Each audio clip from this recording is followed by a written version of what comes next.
Hi, I'm Mark Rossano, founder and CEO of C6 Capital Holdings, coming to you from Primary Vision Network. So over the last 3 days, I was in about 27 different cities, 4 different states, looking at different hydroelectric assets. So it was successful. It was a lot of traveling. But we saw some interesting things and some opportunities out there, and it's fascinating when you drive around the country and just the different types of people and places and what they do for a living and just how they go about. It makes you appreciate what we have and what we've created in the U.S. And it's interesting because, obviously we're going to go through the Primary Vision Frac Spread Count, but we also want to talk a little bit about the economics and because we didn't get a chance to do the EIA or Econ show, but we will pick that up next week. And we just wanted to touch on some of these things just because we are seeing it hit everywhere. And just, my nosy nature asking people, how are they seeing inflation? What is happening around them?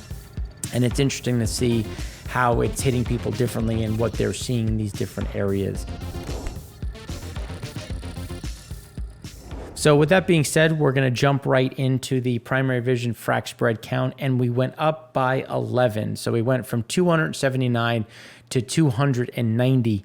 Now, as we said last week, it just seemed like that move down could have been a moving day, could have been a shift that was coming through. And as one of the things that we were talking about last week, some of those smaller basins, they started to come back a bit. We did get an increase in Anadarko. And then the one that we want to keep talking about and looking at is the Powder River. So we talked about this, and we're going to continue to talk about this in more detail in the insights. But this is an area that's going to be very interesting. Now, the problem is, how far above 290 are we going to get? Now, I thought we were going to get to 290 a little bit sooner. Let's call it, about 2 weeks. I was thinking 290 was going to come pretty close after July 4th, but we just didn't get there. Now that we're sitting here, the question is going to be, well, what comes next? Will we go up another 10? Because usually as we start getting into the let's just say much hotter months of the weeks of the year between now and really the second to third week of August. But for anybody who's been around, I can say that it's stayed pretty hot well into September and even to October. So maybe we're really not going to get to that 310 that we thought was possible, but maybe that peak is really that 300 level, and we don't really get that next push. Because as we start getting into those dog days, that's when things slow down a bit. We should get a little bit of an increase in August. So typically what happens, just to give you some seasonal background, we usually go, July 4th being the low point, we have a nice run for about 4 to 5 weeks. Then we have a little bit of a slowdown.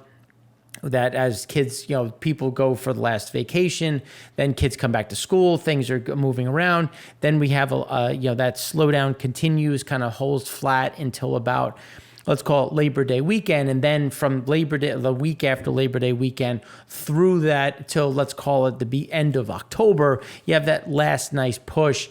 And then as you start getting into November and then into December, things start to slow down due to not only weather, but also you have Thanksgiving, and usually that Thanksgiving to Christmas, those 6 weeks is usually that low point, and then you get a nice strong bounce in January. So far, that's something that we're going to see. And again, we've shaken that off. Like 2017 is the perfect year when we just had a very consistent move up. So it's something that could happen. And again, it was consistent. It was a slow grind up. So we could add, let's call it 3-4 spreads every week. It's just, that's really not what we're seeing on the ground all that much. And so that's what gives us a little bit of a pause when we start looking at where is activity going and how quickly can we get there.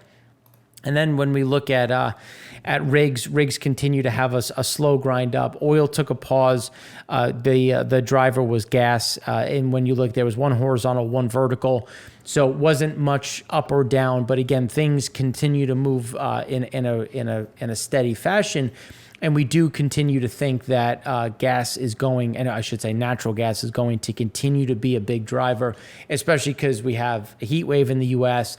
There's a ton of demand in the global market, so you're going to have LNG demand, you have local demand. natural gas prices continue to be supportive of activity, which is what we think is going to continue to drive not only DUC counts, but also frac spread activity, especially as Freeport comes back, which is still scheduled. I haven't seen any updates, and if I'm wrong, please let me know in the comments. So far, Freeport is still expected in October. So again, these are things that we're going to have to look at to see how quickly we get this ramp. But one of the differences that we're going to have this year versus some of the other years when we start getting into frac spread activity as we go through the end of this year is going to be how strong the natural gas bid is and how activity is going to run up in that regard.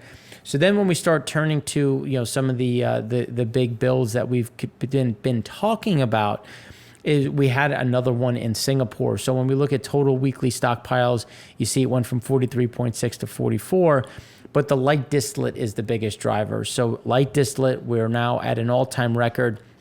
And the interesting pivot that we wanted to talk about, and we've been discussing on the EIA show, is that middle distillate to residual switch. So one of the things that we were saying is that as diesel prices remained elevated and the struggle started to really build on the economic front, you were going to get people switching from that that low sulfur diesel to the high sulfur fuel oil, and that was going to cause builds to start to happen in the middle distillate side and some draws in residual.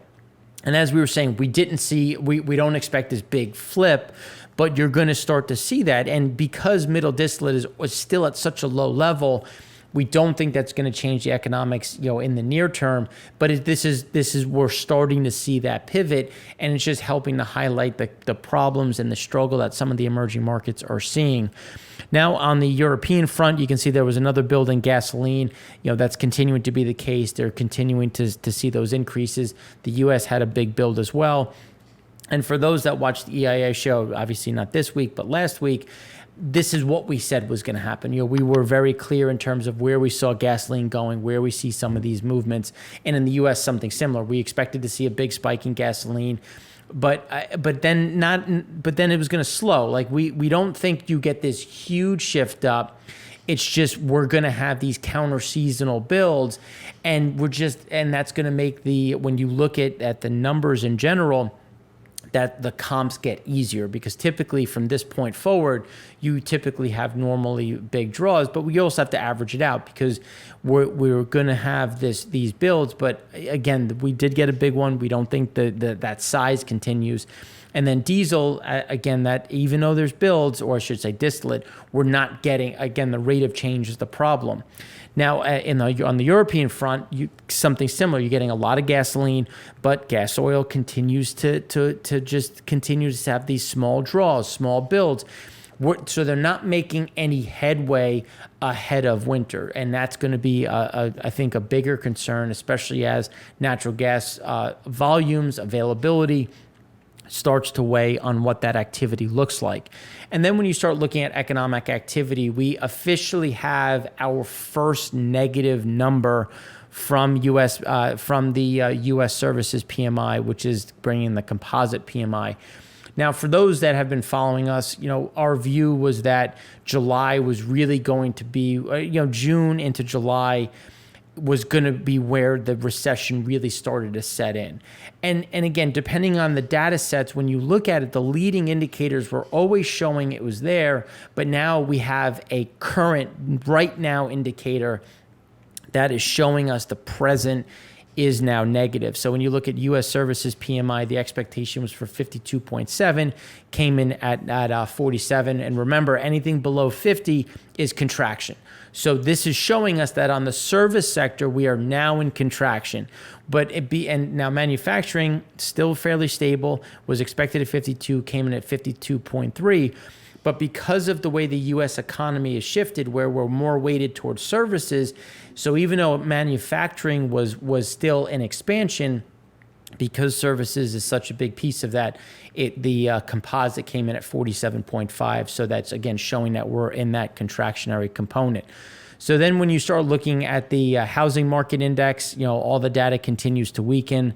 The NAHB housing market index was expected at 65, came in at 55, again, moving in the wrong direction. Housing starts came in below expectations, 1580, came in at 1559. Building permits a little bit better. Again, just they're trying to you can get the permit, you don't have to actually build. And that's what we're seeing is guys may get the permit and then try to sell before they start building, which is something that we've been seeing. Especially as housing starts were expected to be up 2%, came in at negative 2%, and then building permits again being so expected to be at negative 2.7, came in at negative 0.6. Mortgage applications, huge swing and a miss, was expected to be last month was at 1.7, negative 1.7%, came in at negative 6.3. Existing home sales, again, big swing and a miss. Was expected to be negative 1.1, came in at negative 5.4. Now, not only did we get the manufacturing, the global, the S&P Global U.S. Manufacturing PMI, and the composite PMI, the problem, but the Philly. So Philly Fed business was expected to be at 0.8, and it came in at negative 12.3. So you're starting to see again these pressure points that and these are present because remember there's leading indicators, present indicators, and then lagging indicators. And Philly, service PMI, composite PMI, those are present. And when you start looking at the Philly one, that becomes, especially the way it's comprised, there's one key piece that we want to look at as we project forward, especially when you start looking at where are we going from here. So this is just looking at the gauge. So Flash Composite Index slid 4.8 points, the weakest reading since May of 2020. Outside of the early months of the pandemic, July figure is the weakest in data back to 2009. So when you consider just where we are, obviously you had COVID, but we're going back to 2009 to see readings at this level to give you an idea of just how quickly things have slowed down, especially in the summer months. Because if you think about the summer, services is picking up. You have people doing a bit more, and we're just seeing that counter-cyclical move just because of the pain that we're starting to see. And again, the issue on consumption. And this is one of those. So even though we talk about this as a present indicator, this is also going to have a leading impact because as this comes into contraction, it's giving you an idea of what consumers are going to do, where if they're slowing down on services, they're going to slow down on other things. So we're going to have to look at retail sales. We're going to have to look at some of these pieces because this is the first time that we have gotten that negative reading. And so it's not surprising to see the weekly leading index growth rate coming in negative, and you can see that it accelerated. And this is that leading piece. So we're getting the present component, which is showing us that, yes, you're right, we did go down. But when we start looking at a key leading indicator, it's only going to accelerate. So when you look at current new orders, because remember, new orders is the leading component, when you're looking at this, so this is looking at Philly, it's 7 for 7 with no false alarms, where if the new orders component of the Philly Manufacturing Index falls below negative 20, the U.S. is either in a recession or about to enter one, and we came in at negative 24, I believe, or negative 23, but I apologize. I think it was 23 or 24. But again, you're there. You're below 20, and when you look at the pain that brings with it, that's where we keep seeing the pressure points, and that's why we'll see a lot of these slowdowns. So then when you look at the ECB, they raised rates. For those that have been following us, it's not above our estimates. It was right in line with our estimates, but it's still, they're so slow to react, and the pain is going to continue, but they're stuck in terms of, well, what are they going to deal with? They have a recession on their hands. They also have massive inflation. If you go too fast, you're going to make the recession worse, but inflation's going to go up. If you go too fast, you'll bring inflation down, but you'll also increase the recession. If you go too slow, you may be able to avoid a deeper recession, but you're going to have massive inflation. And that's where, based on my research, based on the things that I have seen, going back throughout history, typically you want to go faster on bringing inflation in control because, yes, it will make the recession a bit worse, but it'll help adjust things so it could be a bit more short-lived. Again, I'm saying this over the course of a 30-second piece. There's dissertations that there have been PhDs formed on what that statement says. So, and there's PhDs that say what I just said is correct, and others that say I'm dead wrong. So again, it's just based on what we're saying. I fall in the category of inflation, especially rampant inflation, creates more lasting long-term impacts. Where if you can manage a bit worse recession, but again bring inflation down, that will create some of the snapback. And you may be sitting there saying, well, there's a certain amount of supply issue that's going to hit that, which is absolutely true. But there's other pieces that they can bring the inflation component down because they're so far behind. When you look at the BOE, the Fed, the BOC, I mean, they're well below where they need to be right now in regards to if you use the Taylor rule, as well as where you look at where other central banks are. In our opinion, the Fed is way behind the eight ball. So if the Fed is behind, I mean, the ECB just hasn't even started the race yet. So there's got to be ground to make up in order to bring some. So there is some of this inflation that they can try to get in front of, which they have been slow to do. And now I know that we got some decent viewership on our China show. We go into a lot of detail about this, especially given the amount of problems that people are facing in that region. But again, China building halts may impact $700 billion worth of properties. The value of China properties impacted by construction halts is about 4.7 trillion yuan, and the percentage of pre-sold homes with construction halted is 8.4%.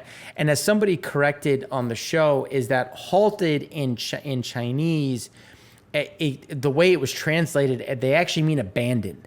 And I think that's a really important designation because halted in your head, you're like, well, you know, the house next door had to stop building for 2.5 weeks because they needed windows or roofing. So I think halted in the English sense has a very different meaning than if you do the truer version, which means abandoned. Because for those that lived through 2008, you could see what was abandoned, where that wasn't going to see any type of movement for years. I think that's closer to what the translation should be. So when you start looking at it, construction halts in China may affect 700 billion. The percentage of pre-sold residencies that have been stalled could rise to 8% from the current 4%. According to Christy Hung's estimates. But again, when you look at what we talked about last week's show, there is a huge onshore problem. And I know that there's the weightings of offshore versus onshore. I think there's a lot more, there are way more issues onshore than what is being priced into the market, which is why we remain so concerned about China and what that means for the broader economy. So we're going to keep it short today.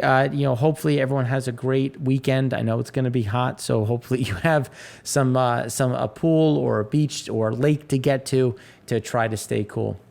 So again, thanks for watching. I'm Mark Rossano, founder and CEO of C6 Capital Holdings, coming to you from Primary Vision Network.